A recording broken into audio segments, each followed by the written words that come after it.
Bueno, buenas tardes, Padre Francisco, ¿cómo está? Muy buenas tardes. Sí, bueno, estamos nuevamente, después de la Pascua, con las mujeres bíblicas, ¿no? Vamos a encontrarnos en el libro de Josué y Jueces, sobre todo en el de Jueces, que siendo un texto tan patriarcal, las mujeres abundan en ese texto. Pero en el libro de Josué, me interesa destacar una mujer que jugó un papel fundamental en la conquista de la tierra, a la vez que tuvo el honor de estar en la genealogía de Jesús. Se trata de Rahab. La vamos a encontrar en dos acotaciones del texto de Josué, en el capítulo 2 y en el capítulo 6. Ahora, ¿quién fue esta mujer? Era una prostituta que trabajaba en Jericó, que quizás soñó igual que todo el mundo en una tierra de libertad, en una vida plena para su familia. Y es bastante probable que sea una sobreviviente de las ciudades-estado. Creo que hemos comentado acerca de que las ciudades-estado que se establecieron en la llanura, en la tierra de Israel, vinieron a representar posiciones antagónicas. Ellas combatían entre sí a la vez que al margen de las ciudades estaba toda la gente, podríamos decir que empobrecida, que de una u otra forma en algunos momentos tuvo que pagar una especie de tutela a los señores de las ciudades-estado, pero el que tenía una tierrita terminó perdiéndola, probablemente en aquellos momentos en que hubo quizás un exceso de agua y, o por el contrario, una sequía prolongada. Entonces, ella se inserta en ese grupo de personas que tiene que dar sustento a su familia. Este, si habían perdido la tierra, evidentemente estaban excluidos del sistema. Entonces, su casa es un lugar público y podríamos decir que hasta de mala fama, ¿verdad?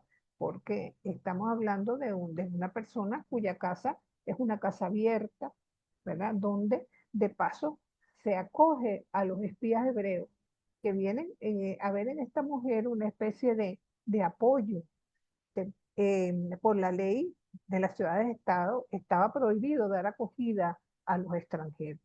Y esta mujer no solamente lo hace, sino que los esconde, porque de una u otra forma era, o sea, una situación bastante difícil para ella que incluso le podía costar la vida.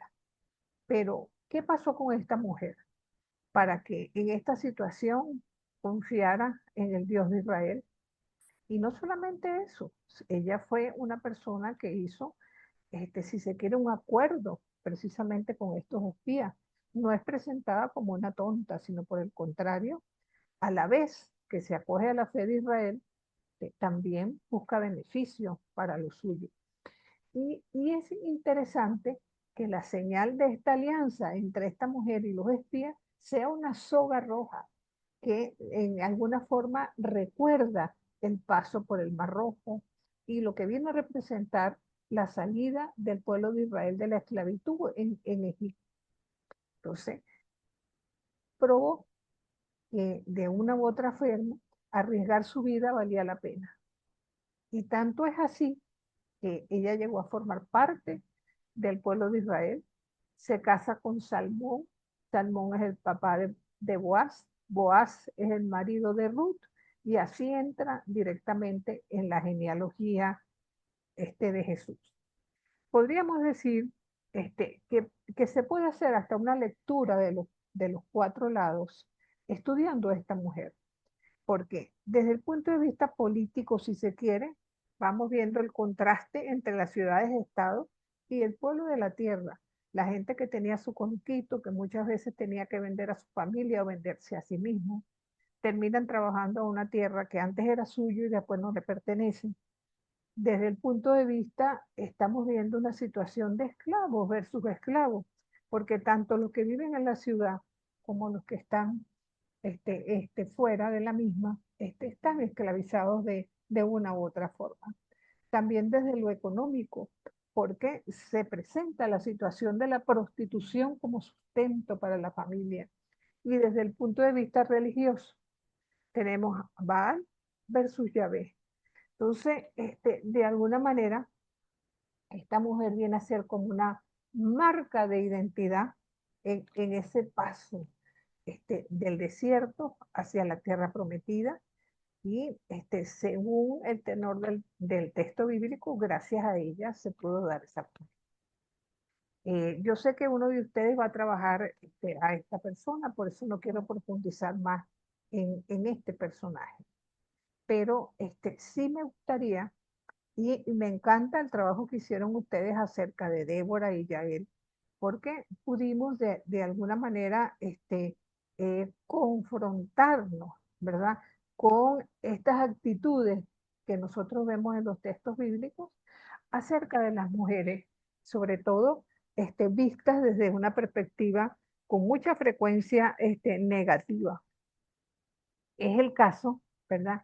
De Yael y de Dalila, dos personajes que aparecen en los textos del libro de Jueces y que evidentemente este, dan mucho que hablar.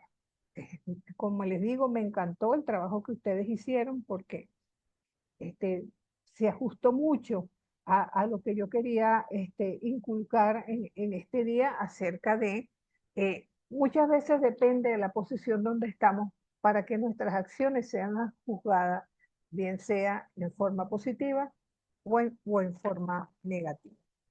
En el caso concreto del capítulo 4, hay una mujer que se destaca por encima de todo y es Débora, una mujer que no solamente este, jugó con su papel profético, sino que también lo hizo como juez, la única mujer que aparece en el libro de jueces como tal.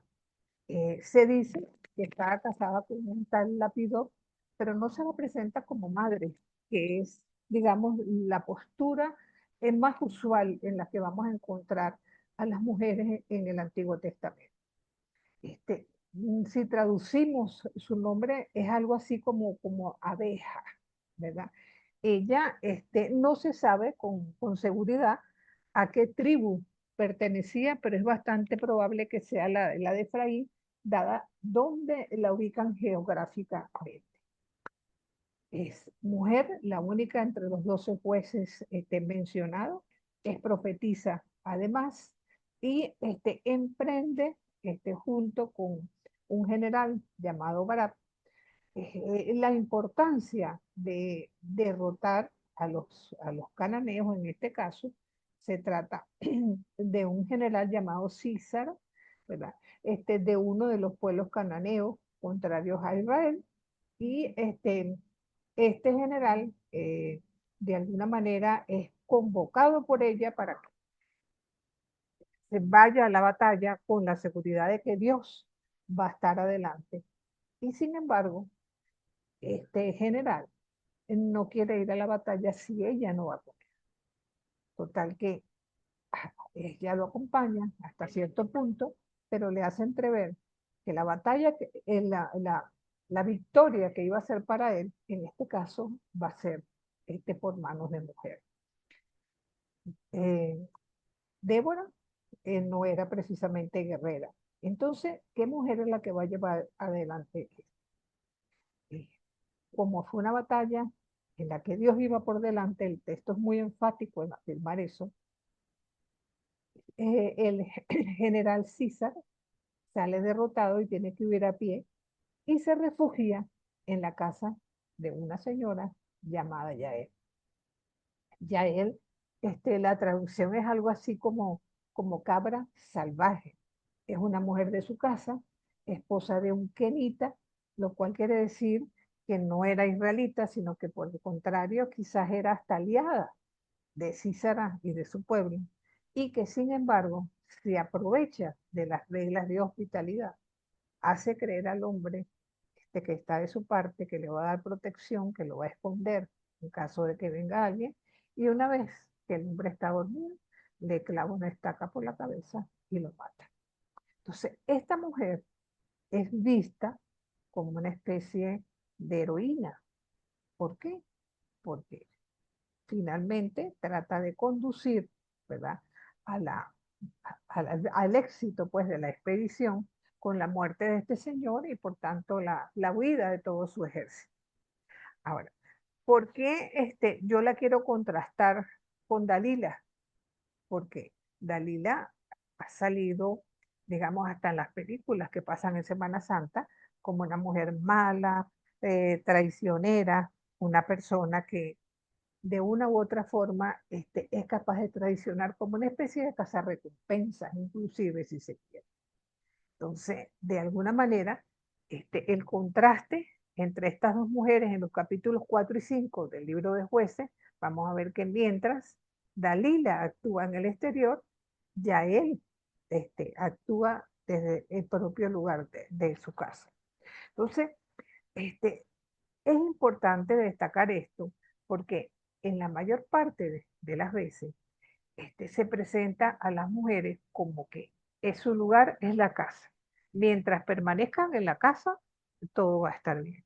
En la medida que ellas se salen de su ámbito, o por el contrario, la hospitalidad que se le da al huésped no se cumple, entonces van a traer muerte consigo. Y esto tristemente es una realidad, ¿verdad? Entonces, ¿qué podemos nosotros vamos a decir, acotar doblemente acerca de esta mujer? Bueno, ciertamente no podemos más que verla como una heroína para el pueblo de Israel y que sin embargo Dalila en su momento hizo exactamente lo mismo, por dinero si se quiere, pero estamos ante la misma situación. este, mm, Como ustedes hicieron el informe sobre estas mujeres, me gustaría conocer un poco un intercambio de ideas con ustedes acerca de esta temática porque me parece de por sí sumamente valiosa. Fíjate, hay un detalle importante con Yael. Ajá, eh, dos detalles importantísimos con Yael. El primero, que es cuando si tú estás leyendo el relato por primera vez, que bueno, creo que no es el caso de ninguno acá quizás, pero aparece como alguien inesperado, es un giro totalmente en la trama, porque el héroe no va a ser ni la misma Débora, ni el general, ¿verdad? Ni Balak. de Barak, Más bien es una lección, porque ya Débora había dicho, la victoria no será tuya, sino una mujer. Cualquiera podría pensar que era de ella la victoria.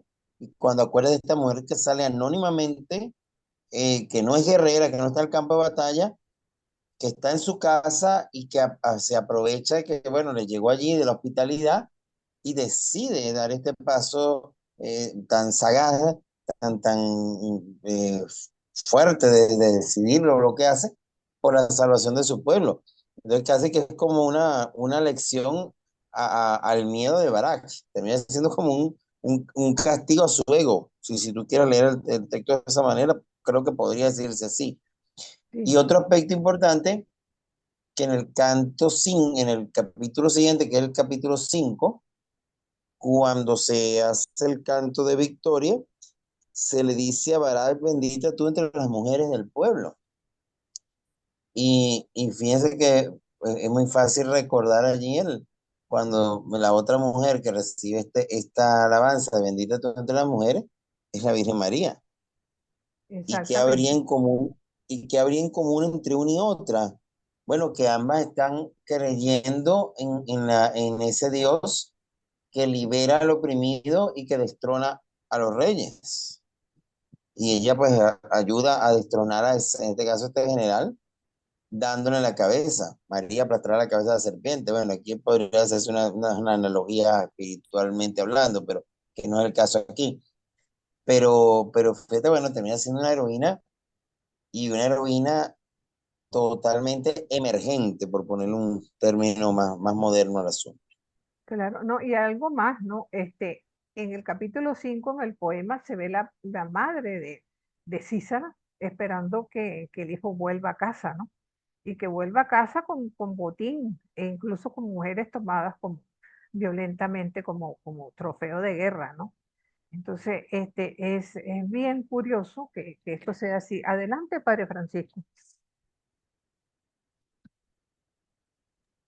No, lo que pasa es que he estado, es interesante, ahí tuve la oportunidad como de mirar un texto que se llama Perversas Heroínas Ajá, y Y es interesante porque está la pregunta de fondo, ¿son mujeres perversas o en realidad son heroínas?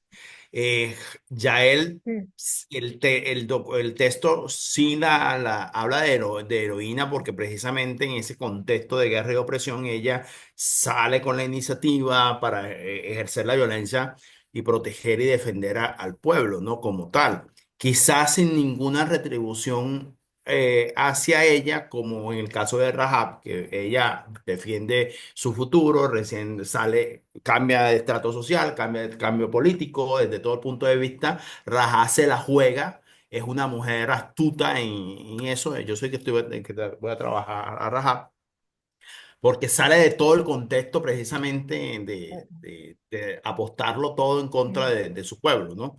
En cambio, pues Jael, aunque se contribuye a la derrota del ejército, uno no ve en el fondo como un interés, sino solamente alinearse con los de Israel, ¿no? Lo ponía en el trabajo. Pero Dalila, sí, yo, viéndolo mi mamá se llamaba Dalila, viendo desde ese punto de vista, es una tradición, lo decía, una vista negativa de la tradición, ¿no? Porque es utilizada por los filisteos. Y aquí dice, después que se enamoró, abro el texto de que estaba leyendo, los príncipes de los filisteos fueron donde ella y le dijeron, sedúcelo y averigua cuál es el secreto de su gran fuerza. Entonces, hace que su, ¿cómo se dice? Todo lo que ella tiene para sí lo pone para que para que Sansón se abra corazón, abra sus secretos, y es una traición baja realmente, ¿no? No ah, sé hasta qué punto, porque está con los filisteos, claro, es que también nosotros estamos acostumbrados a mirar a Israel como el pueblo escogido de Dios. Uno no sabe hasta qué punto los filisteos y Israel eh, ahora viendo Israel cómo está, bueno, son cosas que quedan en el tapete para discutir y para hablar, por qué necesariamente hay que ir a favor de Israel. Sabemos si es el pueblo de Dios, pero Israel también fue injusto en muchas cosas. ¿Ves? Es una claro, discusión y cosa que va ahí metido en la cabeza. ciertamente, sí, Exactamente lo que dice el padre es muy cierto. Uno vea en este caso a Dalila como la villana y a Jael como heroína por el simple hecho de la fe de que ir con el pueblo de Israel es pues, ir con Dios y viceversa. Si Dalila hubiera hecho eso con un filisteo, no es una villana, fue una heroína. ya, Pero si le bueno, pregunta a un filisteo, pues Dalila era una heroína. Entonces, pero una cuestión de una lectura de fe. sí, bueno, lo cierto es que las mujeres no podían agarrar armas de fuego, o sea, espada y entonces, pero ya él utiliza algo que está en las casas, pues que es una estaca. O sea, entonces, eso de paso, en alguna literatura extrabíblica que comenta el hecho, dice que cuando se actúa mal, pero que se hace en nombre de Dios, está muy bien. Eso lo vamos a discutir nuevamente cuando veamos el libro de Judith. Lo cierto es que si alguna violencia recorre la Biblia, es precisamente en este texto del libro de Jueces, donde estamos conscientes siempre de asumir que los sacrificios, ¿verdad? En la Biblia y cruentos, tiene que ver con la inmolación de cuerpos, pero generalmente son de animales. Aquí vamos a ver algunos textos donde hay inmolación, pero del cuerpo femenino, a partir de unos ejemplos textuales que sencillamente sobrecogen. Y les decía al comienzo que el libro de jueces, a pesar de ser un libro tan masculino, por decirlo así, hay muchas mujeres. Fíjense que en el capítulo 1 vamos a encontrar a Axa, la mujer que lucha por la herencia. Después tenemos a Débora y Yael. la madre de Císara, las amigas de la madre de Císara, ¿verdad? Tenemos también a las madres de Sansón, y de Micá y de Císara, ya la mencionamos. Tenemos después a la mujer de Tebas, a la hija de Jefté, a la mujer del levita. O sea, vamos a ver, está también la tignita, la prostituta Dalila, las hijas de Silo, que la vamos a ver en el capítulo 21, y todas ellas, si se quiere, permanecen en el marco patriarcal, ¿verdad? Pero algunas desafían las perspectivas de género, unas aparecen como subordinadas y sometidas, mientras que otras realizan acciones independientes que al parecer no tienen nada que ver con lo femenino, ni lo que se espera de estas mujeres en este contexto, ¿verdad? Entonces, vamos a ver historias, si se quiere, fragmentadas, donde encontramos unos textos verdaderamente difíciles. Vamos a Dalila. Dalila aparece en el capítulo 16 del libro de Jueces. Sin embargo, quizás sea bueno irnos un poquito hacia atrás, desde el capítulo 13 y 14, porque ahí aparecen, vamos a decir, envueltos en la figura de Sansón, 4 mujeres, ¿verdad? La primera de ellas es la madre, es considerada una mujer buena, que aparentemente es independiente, porque fíjense que el ángel que le va a anunciar que va a tener un hijo se lo dice a ella y no al marido, ¿verdad? Parece que ella es quien controla esa información, es presentada como una mujer buena, con un carácter, si se quiere, positiva, pero aparentemente las otras 3 ni son madres ni son buenas, ¿verdad? Entonces, en los relatos de Sansón aparece reflejado como el miedo masculino a la sexualidad de las mujeres. Y entonces, primero vamos a tener a la extranjera de Tigná, que se casa con Sansón, fue mujer de Sansón, que trata de sacarle la verdad, porque los filisteos la amenazan de que van a quemarla a ella y con toda su familia. Ella le saca la presunta verdad a Sansón, que sabemos que al final no es. Pero ¿qué pasa?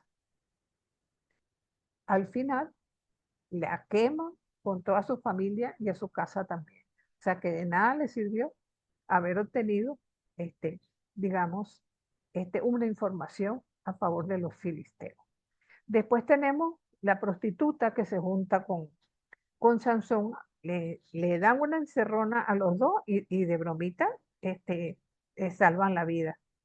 Después tenemos, evidentemente, a Dalila, quien finalmente es la que devela el secreto. Entonces, el narrador evalúa como un patrón y de alguna manera encasilla a las 3 mujeres como prostitutas, ¿verdad? Porque las está midiendo a través de su sexualidad y en contraposición al héroe, olvidando que la Tignita era una esposa de Sansón, legal, no era prostituta, y que Dalila tampoco era prostituta. Dalila sencillamente era una casa recompensa. Entonces, ellas, con el conocimiento que logran, eso se cuesta la vida. Y la prostituta fue la única que se salvó de broma, ¿verdad? Desde un comienzo se está viendo que Dalila no esconde sus intenciones. Hay varias tentativas de saber el secreto de Sansón hasta que finalmente lo logra, ¿verdad? Pero ya desde un comienzo ya se sabe lo que ella quiere y cómo lo quiere. Entonces, algún detalle interesante es que las mujeres se presentan como traicioneras en este texto concretamente, pero dejamos de lado algo importante y es que Sansón fue traicionado por sus propios compatriotas y eso no se le da tanto peso como a la traición de las mujeres en el texto.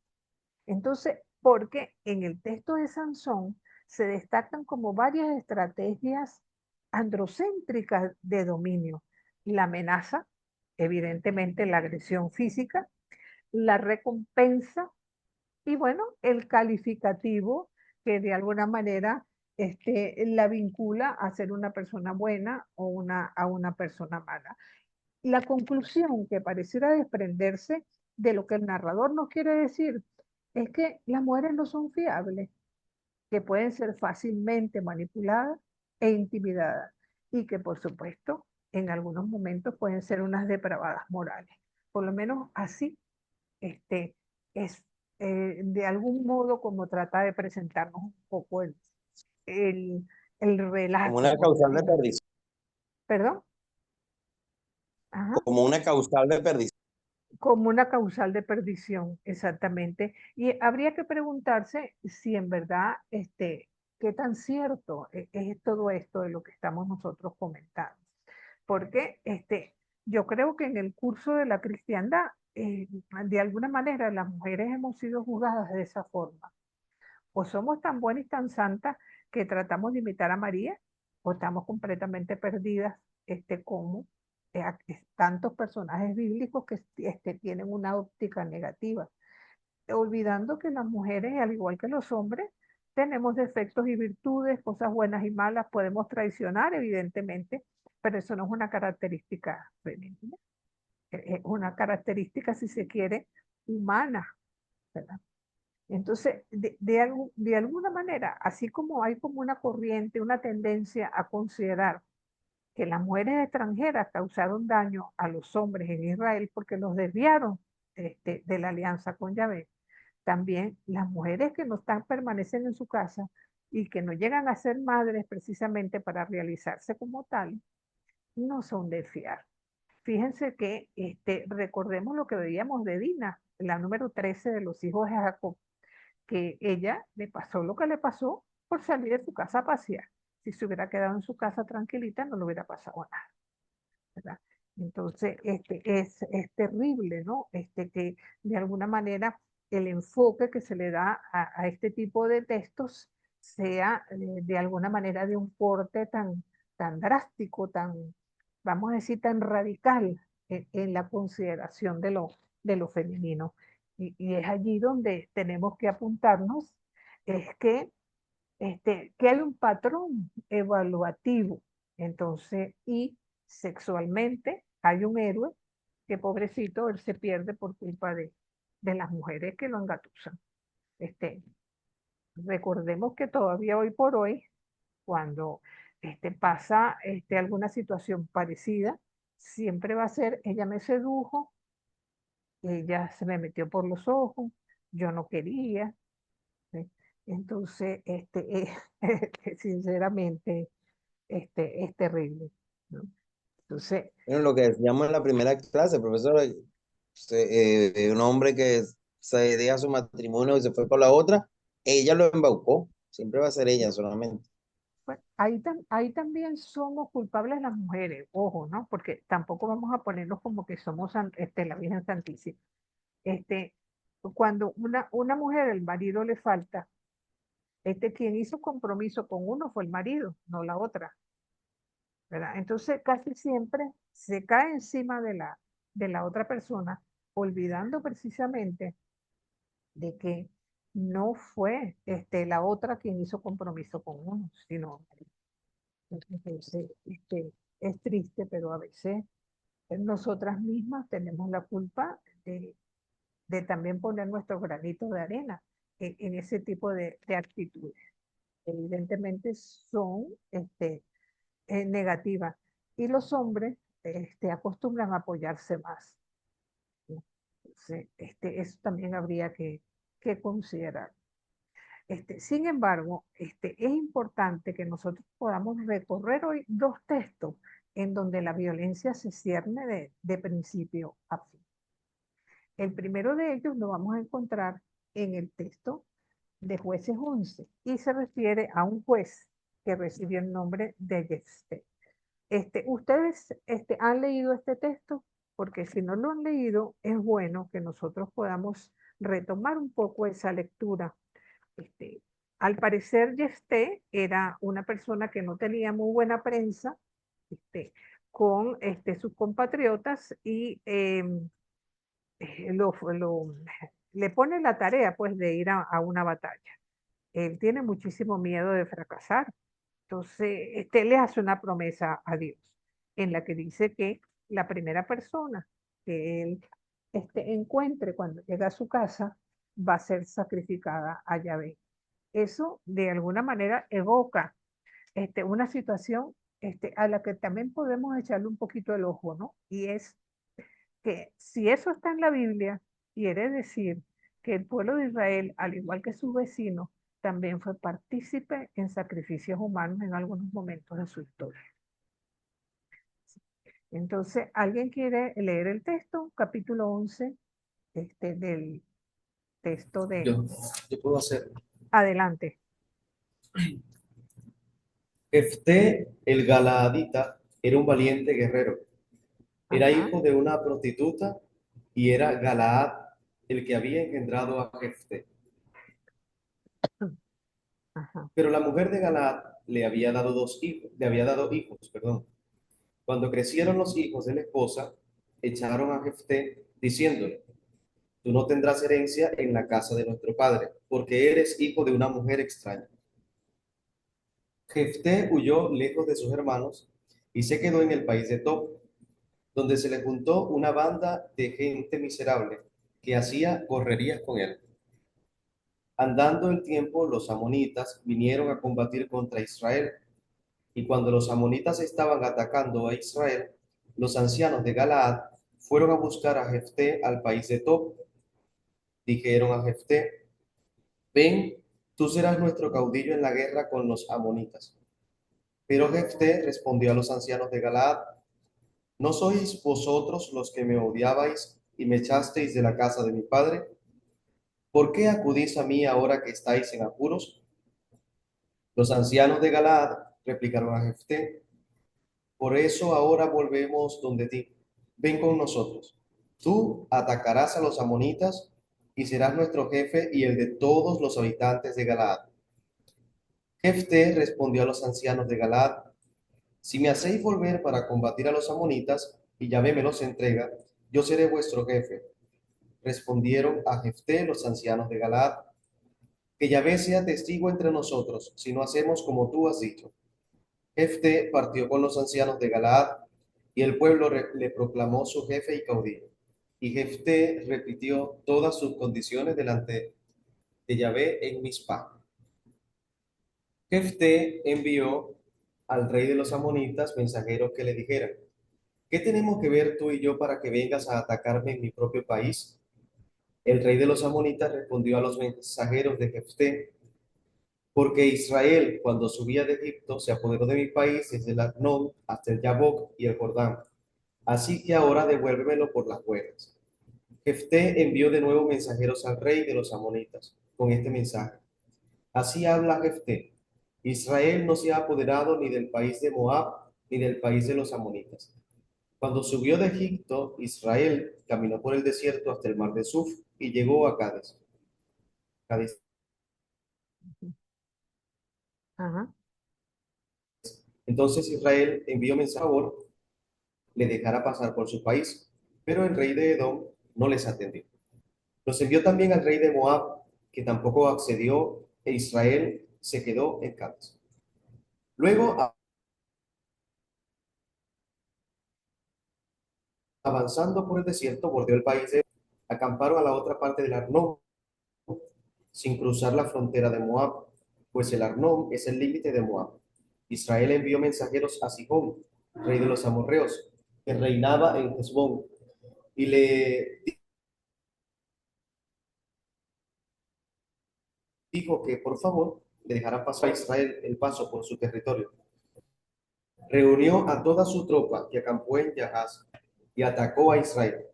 Yahvé, Dios de Israel, entregó a Sihón y a todo su pueblo en manos de Israel, que tras derrotarlos, conquistó todo el país de los amorreos que habitaban allí, hasta el Yabok, y desde el desierto hasta el Jordán.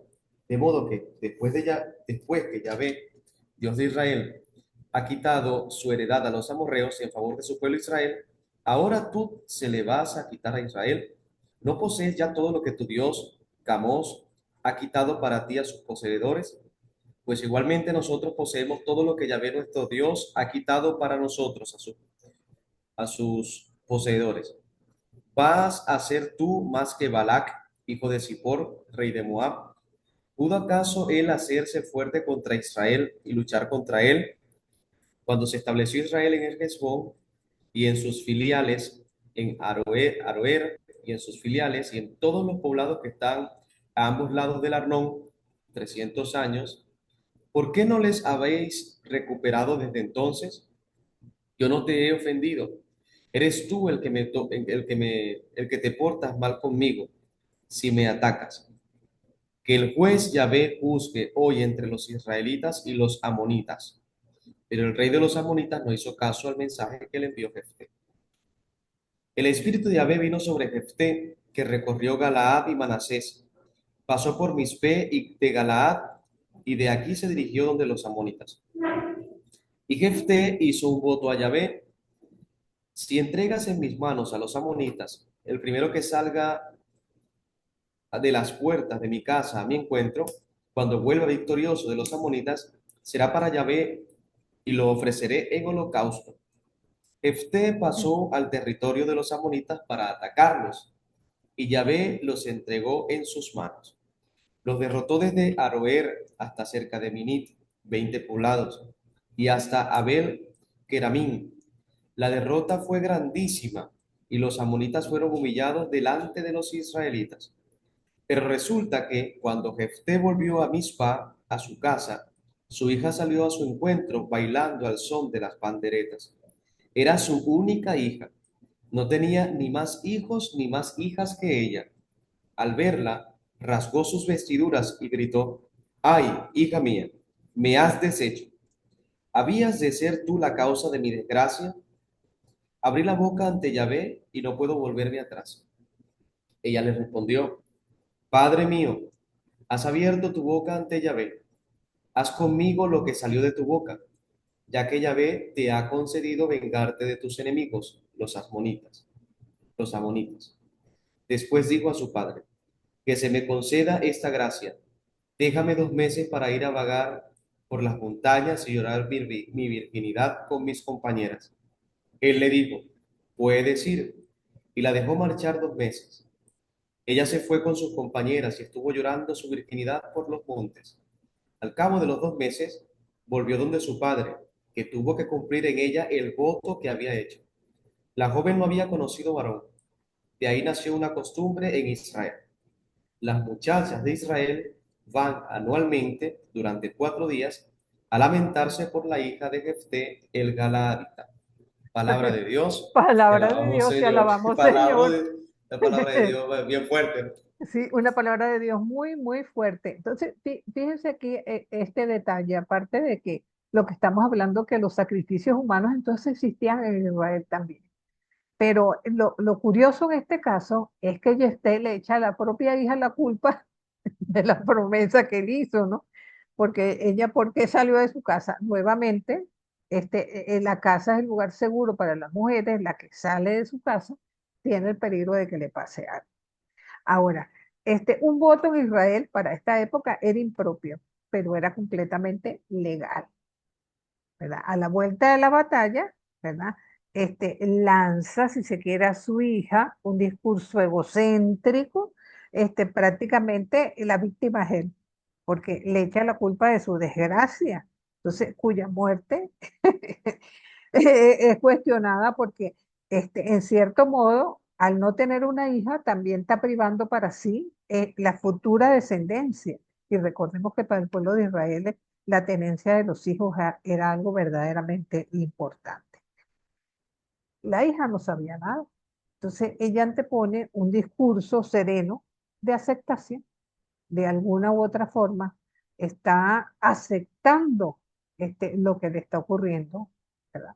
Entonces ella le pide al padre que le permita ir 2 meses con sus amigas a la montaña, o sea, como una especie de despedida. Lo curioso es que el texto dice que ella lo que busca es preservar su virginidad. En Israel hay como tres expresiones para una mujer virgen, ¿no? Núbil, la que vive con su padre, es algo así como Nará. La Nubel, pero casadera, ¿verdad? Ya se llama Betulá. Y también hay otra expresión, Alma, para la que está casada, pero que todavía no ha tenido hijos. Entonces, esas tres expresiones se usan con muchísima frecuencia.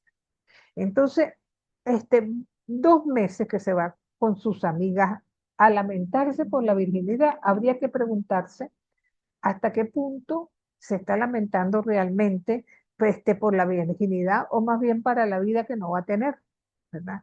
Porque es una maternidad perdida, aparte de una virginidad derrochada, por decirlo así.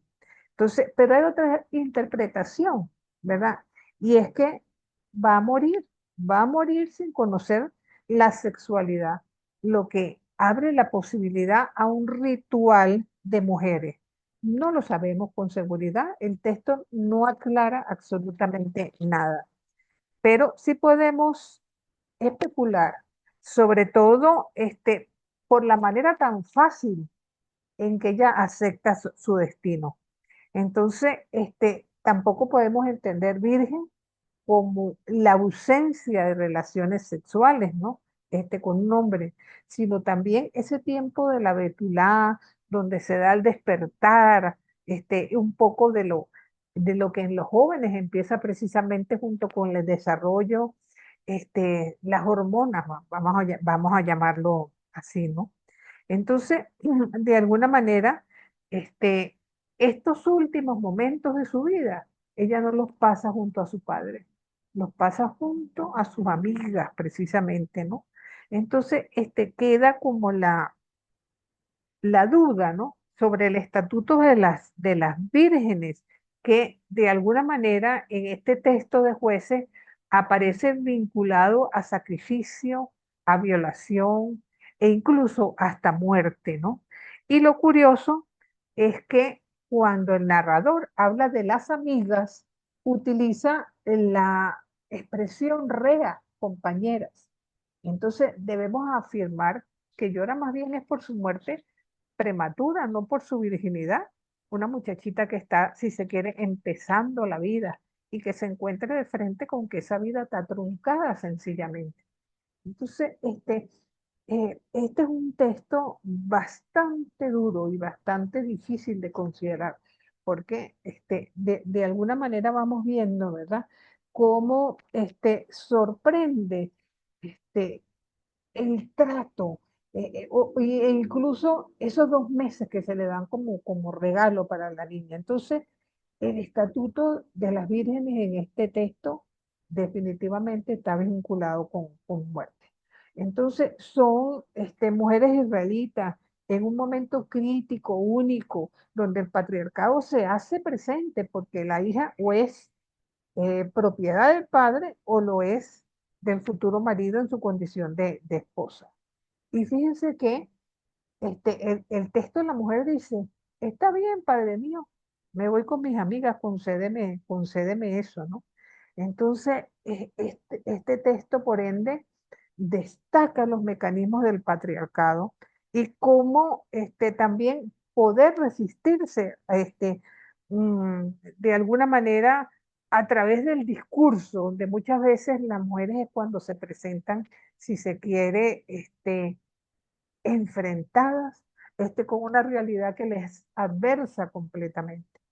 Entonces, es un texto, como lo estamos comentando, bastante difícil. Pero si este texto nos parece horrible, por darle un nombre, bueno, vamos a ver el que vamos a leer a continuación y que vamos a encontrar en Jueces 19. Yo creo que el primer día que nos encontramos, hablamos un poco de este texto al hablar de la traducción que encontramos en el versículo 2. Pero leamos este texto, es un poco largo, pero vale la pena leerlo para poder comentar acerca del mismo. A veces lo titulan como el crimen de Gilbea. Vamos a leer un poco acerca de eso.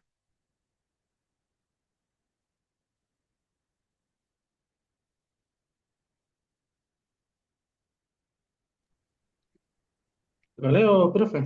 ¿Cómo no? Adelante. En aquel tiempo, cuando aún no había rey en Israel, hubo un hombre levita que residía como forastero en los confines de la montaña de Efraín. Tomó por concubina a una mujer de Belén de Judá. Se enfadó con él su concubina y lo dejó para volver a la casa de su padre en Belén de Judá, donde permaneció bastante tiempo, unos Ajá, 4 meses. disculpa ahí un momentico. ¿Todos tienen que ella se enfadó en sus Biblias, que se enfadó con él? ¿O hay alguna otra expresión para referirse a la mujer? José Ramón, ¿qué Biblia tienes tú? Jerusalén. Jerusalén. Ajá. Sí. Si alguno tiene en sus manos alguna otra, porque yo tengo aquí la Biblia de nuestro pueblo, ¿no? Y entonces dice, ella le fue infiel y se marchó a casa de su padre, a Belén de Judá, 4 meses. ¿Ve? Entonces, les hago esta acotación, creo que Este, no recuerdo si lo comentamos el primer día, en que muchas veces las traducciones dejan escapar un poco de la cosmovisión de quien traduce, ¿no?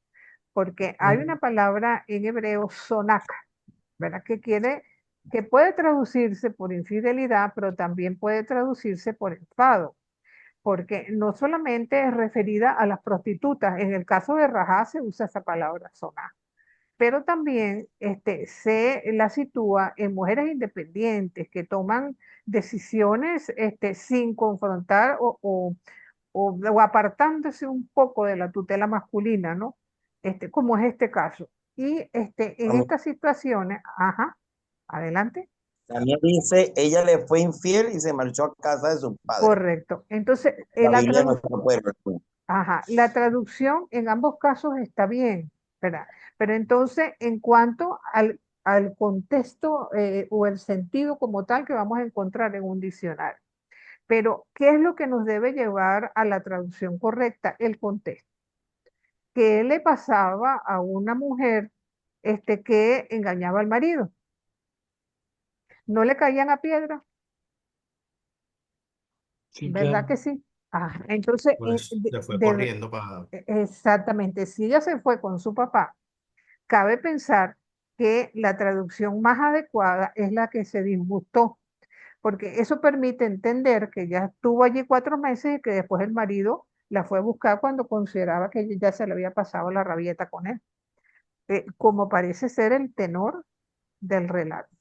Entonces, Claro, porque es muy raro en esa época que habiéndole sido infiel, él haya ido a buscar una reconciliación. Es, exactamente. Entonces, y Claro. que las concubinas no son como nosotros tenemos hoy en día esa consideración, dos personas que viven sin casarse. Concubinas eran esposas, quizás una segunda o tercera esposa, pero esposa en fin y al cabo, ¿no? Pero fíjese Entonces, que la interlineal del ajá, hebreo ajá, utiliza el verbo saná, ajá, que, correcto.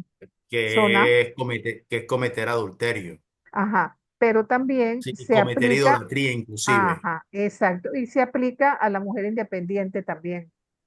Bueno, ¿cómo que se cree esa que en vez de estar metida en su casa anda saltando? ¿Qué se cree de aquella que se ve? Entonces, un poco el contexto ayuda, ¿verdad? A entender un poco el tenor, porque como bien dijo uno de ustedes, si ella lo engaña, no la vaya a buscar jamás en la vida, es que ni siquiera sale de la cuadra porque le caen a piedra. Ve, entonces, Claro. esto es interesante, ¿no? Entonces, adelante, creo que quedamos en el versículo 3, ¿verdad? Ajá.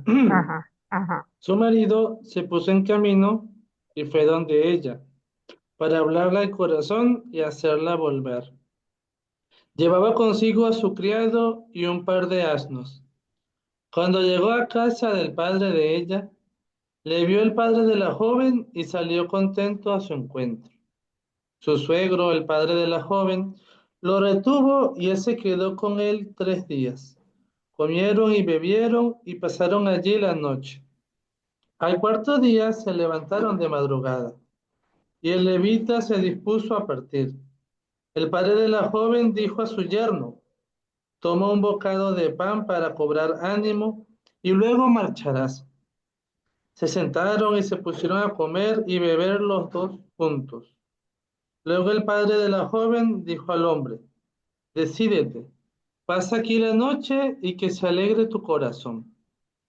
Se levantó el hombre para marchar, pero el suegro le porfió y se quedó aquella noche. Al quinto día, madrugó para marchar, pero el padre de la joven le dijo, cobra ánimo primero, por favor. Y pasaron el tiempo hasta declinar el día y comieron juntos. Se levantaron para marchar, el marido con su concubina y su siervo.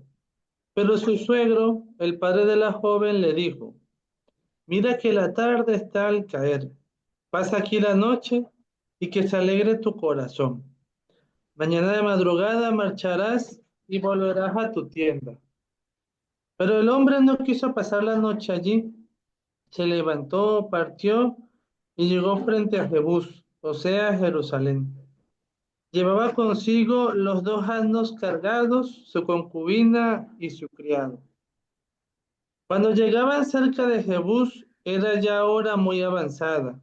El criado dijo a su amo, vamos, dejemos el camino y entremos en esa ciudad de los jebuseos para pasar allí la noche. Su amo le respondió, no vamos a entrar en una ciudad de extranjeros que no son israelitas. Pasaremos de largo hasta Gibeá. Y añadió a su criado, vamos a acercarnos a uno de esos poblados. Pasaremos la noche en Gibeá o Ramá. Pasaron pues de largo y continuaron su marcha.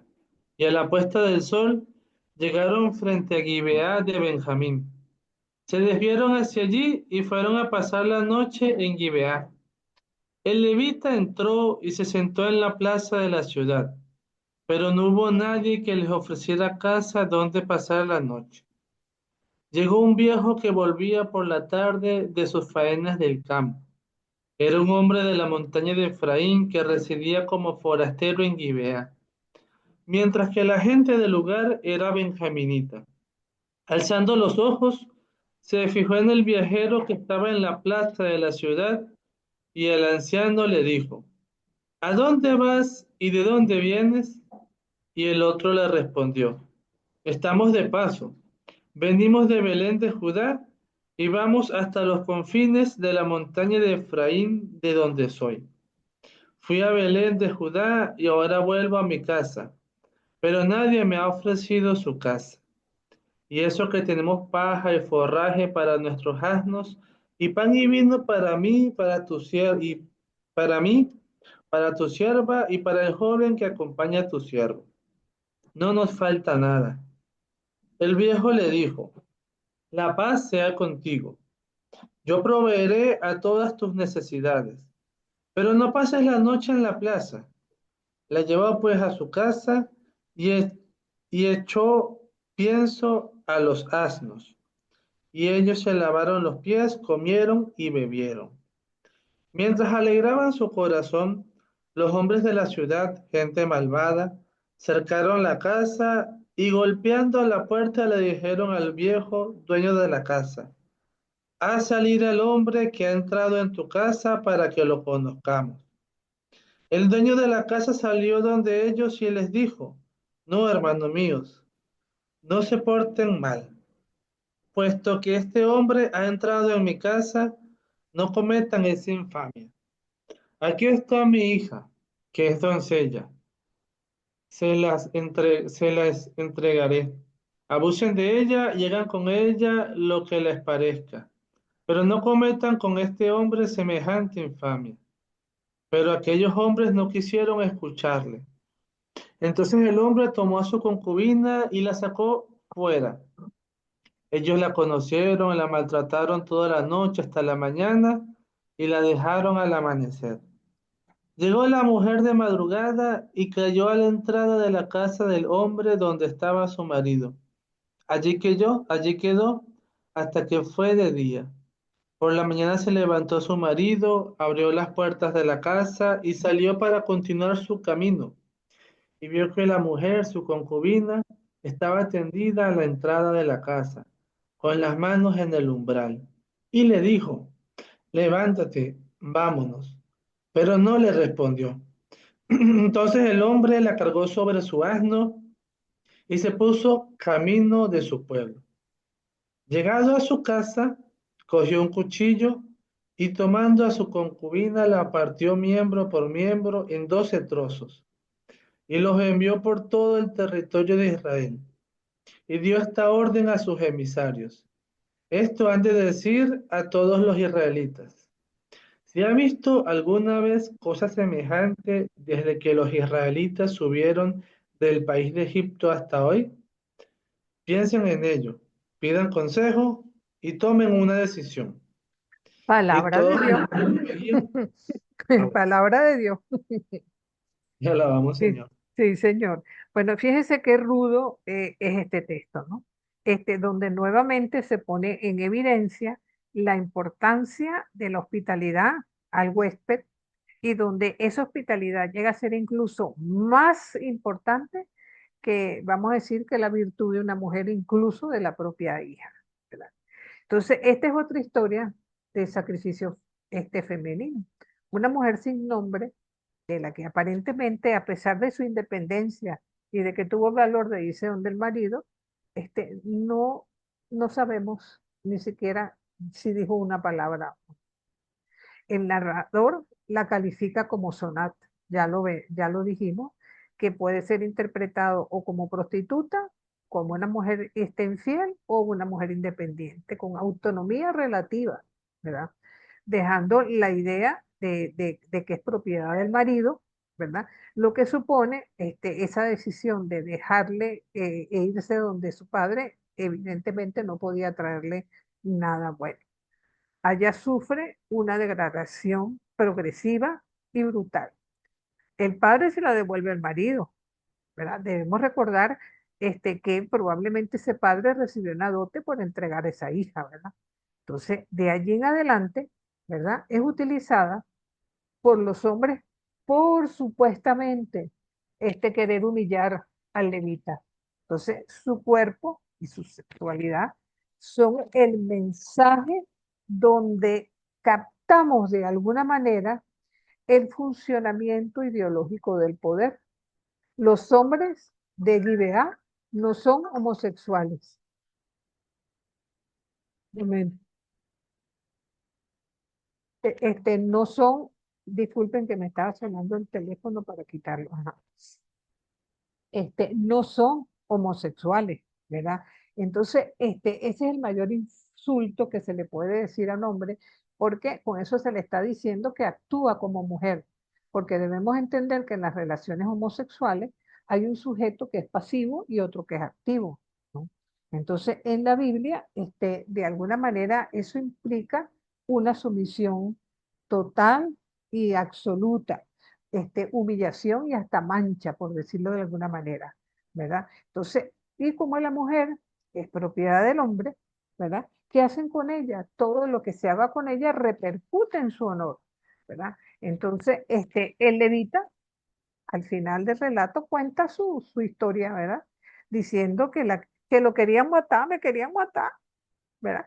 Dejando de lado su implicación en el asesinato, porque ¿qué es lo que hace él? Echa a la mujer para afuera para que no se metan con él y él se cuesta a dormir a pierna suelta, porque dice que al día siguiente, cuando él se levanta, abre para que la mujer, bueno, algo así como báñate, vámonos de aquí y arranca, pero sin darse cuenta, ¿verdad?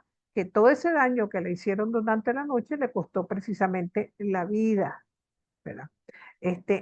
La versión hebrea no llega a decir que murió, la versión griega sí lo afirma.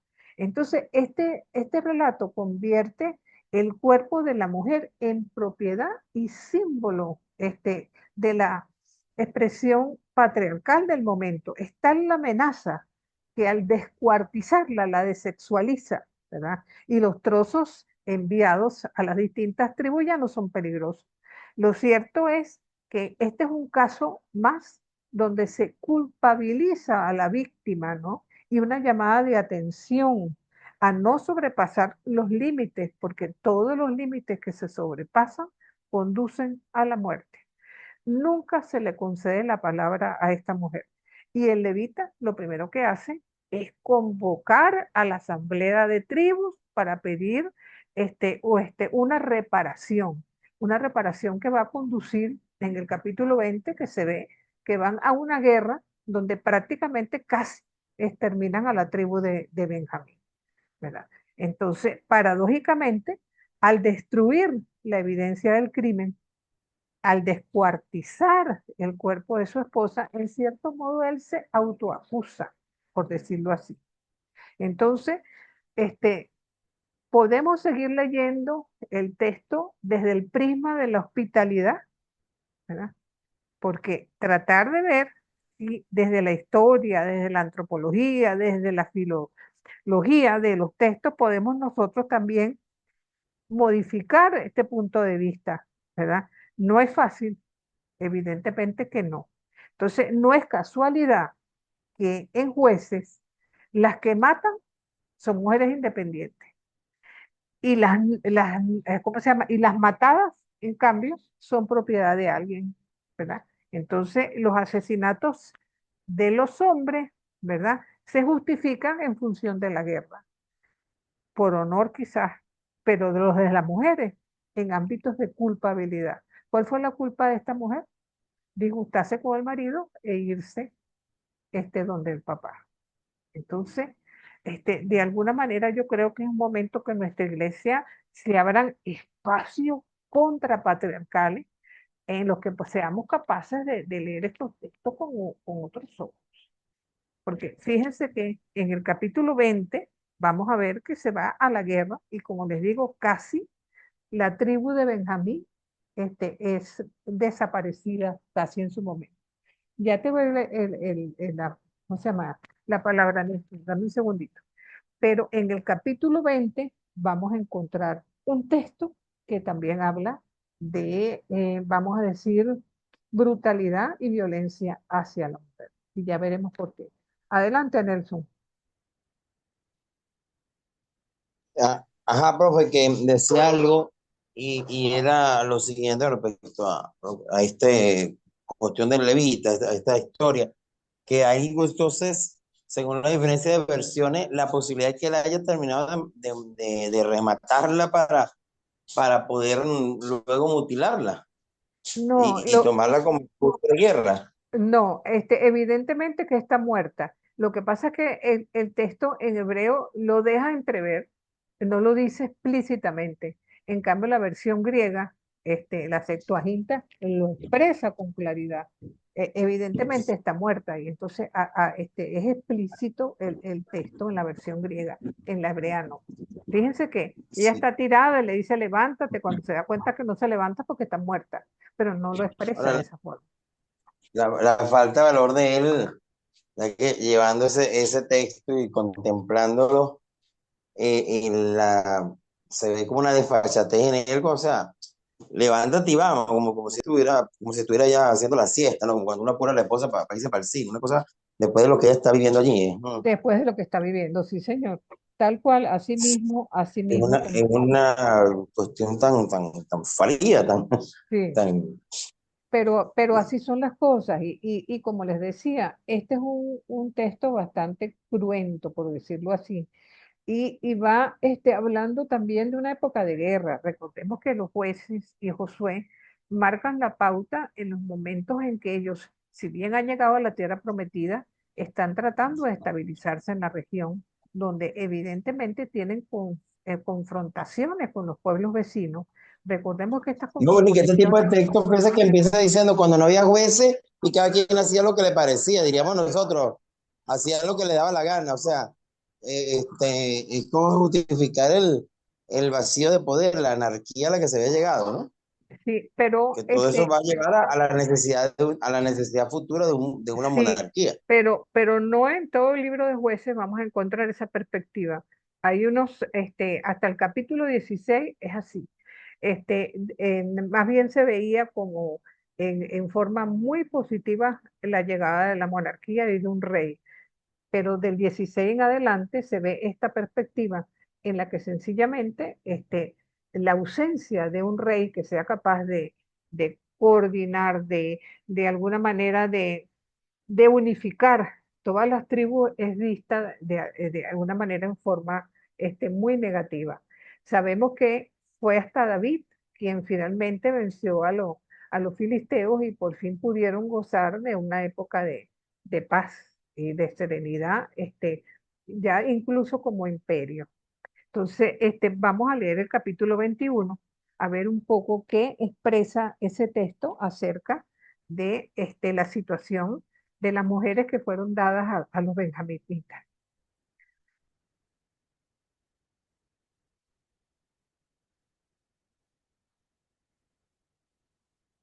¿Alguien lee? Bueno, leo yo. Los israelitas habían hecho este juramento en Mizpah. Ninguno de nosotros dará su hija en matrimonio a un benjaminita.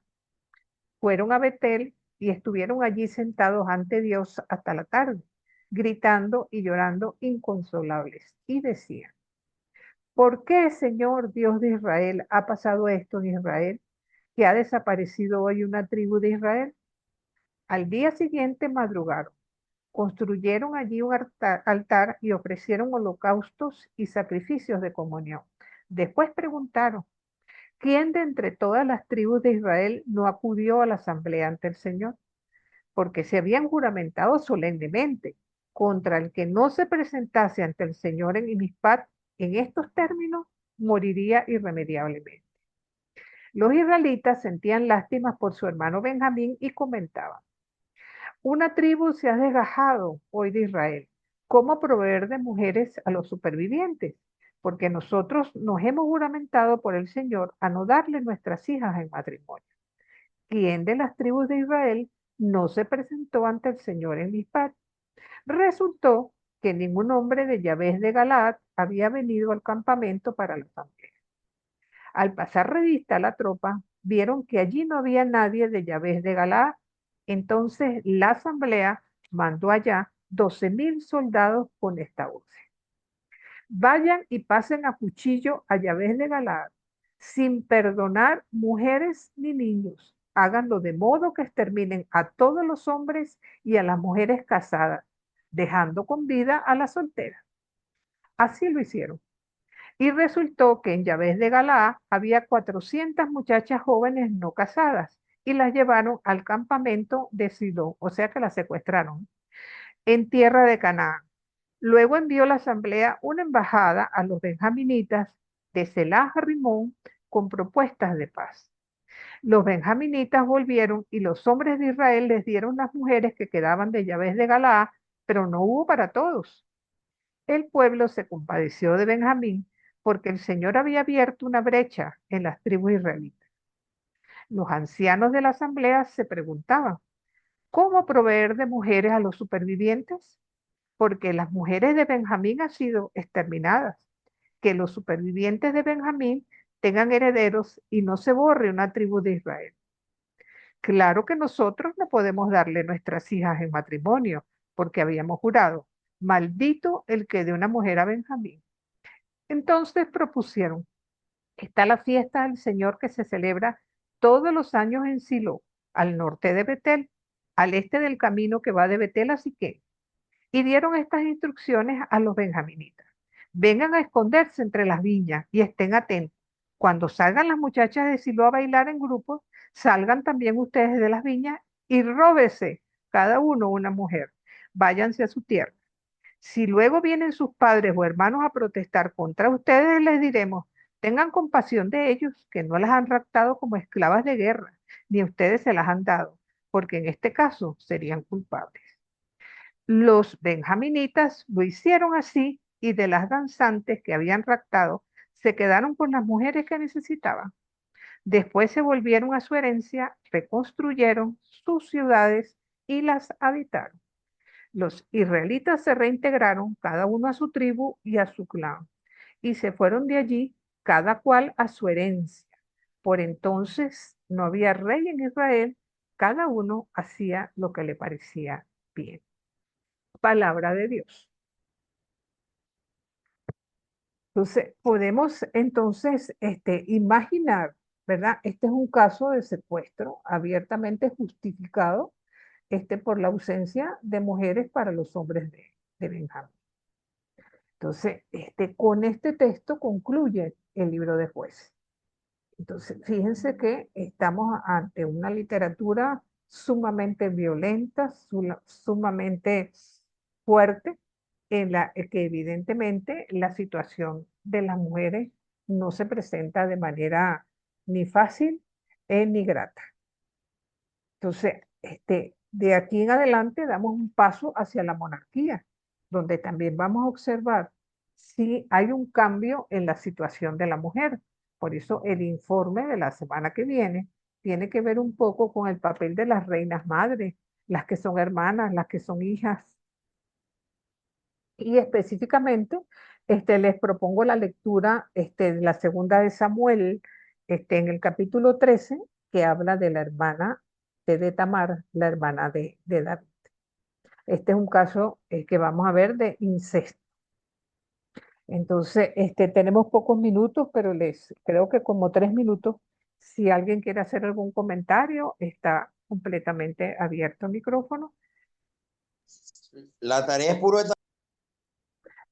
Lee el plan de clase. Siempre que tengas dudas, lee el plan de clase, que allí siempre lo vas a encontrar.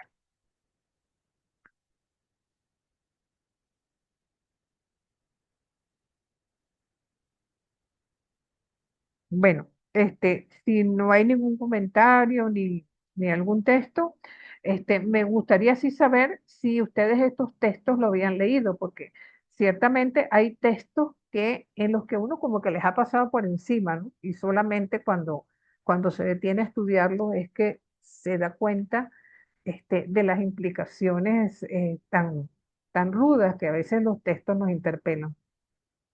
Sí, el texto Ajá, lo había leído, lo habíamos compartido en alguna clase antes. Bueno, ajá, yo le había dicho que había visto algo sobre la mujer en la Sagrada Escritura en la especialización. Yo creo que, bueno, abordar cada vez más el tema de la mujer en la Sagrada Escritura no está como haciendo un comparativo con lo que está pasando y con todo lo que este movimiento viene del movimiento woke.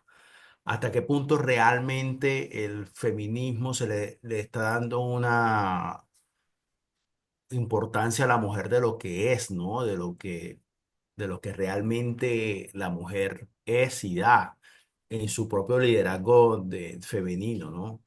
Y pienso que calificar a la mujer, no sé, de heroína, pero reforzando más el hecho de lo estructural, del poder, más que de lo que ella puede dar como mujer, creo que es un error, ¿no? Yo creo que las mujeres tienen unas cosas, o el Papa Francisco en eso era muy claro, las mujeres tienen un sexto sentido que no tiene el hombre, ¿no? Y están abiertas a la vida, solucionan y son madres, ¿no? Entonces, este estudio como que abre un horizonte y debería ayudarnos, por lo menos a nosotros que somos los párrocos o los que estamos en una parroquia, abrir un horizonte a cómo quitar las barreras del feminismo, pero al mismo tiempo del machismo y cómo dar una importancia a que la mujer cada vez más sea valorada de liderazgo, de su apertura a la vida, bueno, de tantas cosas que son importantes. Yo ahora mismo precisamente en la parroquia estoy dando un curso sobre la mujer en la Biblia, aprovechando que también lo estoy dando aquí, pero con el material también pastoral que tenía por ahí. Y siempre está esa duda, ¿no? Porque la mayoría de las personas que nosotros tenemos en nuestras parroquias son mujeres. claro. Sí, ciertamente tiene razón, padre, porque tampoco la idea es un feminismo ultranza que quiera quitar a los hombres del camino como que es la hora de las mujeres, no. Es tratar de colaborar a brazo partido, mano a mano, ¿no? En lo que cada quien pueda aportar de acuerdo a su carisma, de acuerdo a su vivencia y evidentemente en cuanto a las oportunidades que se presenten precisamente para esa labor que como bautizados nos corresponde a todos, ¿no? Entonces, yo creo que en la medida que se reivindique ese papel, vamos a tener una mayor riqueza y mayores testimonios en nuestras iglesias. Este, por lo menos eso es lo que se busca.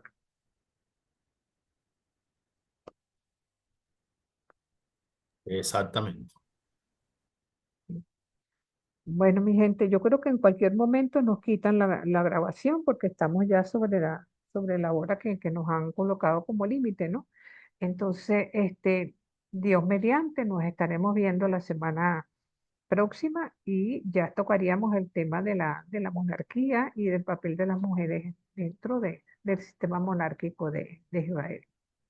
Este, en una bendición de una mamá para cada uno de ustedes, mis queridos padrecitos y los que no lo son. Bueno, Y que Dios los siga Dios, bendiciendo y amén. sigamos orando por el nuevo Papa. Así sea en el nombre de Dios. Yo tengo la oportunidad de conocer a uno de los candidatos de manera personal, que es el cardenal Taglia, es filipino, porque él es el presidente de la FEDIC. Y bueno, yo pertenezco a la FEDIC también. A Luis Antonio. Ajá, Luis Antonio Taglia. Ujú. Sí, favorito, favorito. Dicen Sí, que bueno, las redes sociales dicen tantas cosas. sí, pero él es un hombre eminentemente bíblico, un biblista por encima de todo. Sí, entonces, bueno, que dejemos en manos del Espíritu esta decisión, que tengo entendido que comienza el cónclave el 7 de mayo, así que el Espíritu aletee. A orar. Amén. Sí, señor. Amén.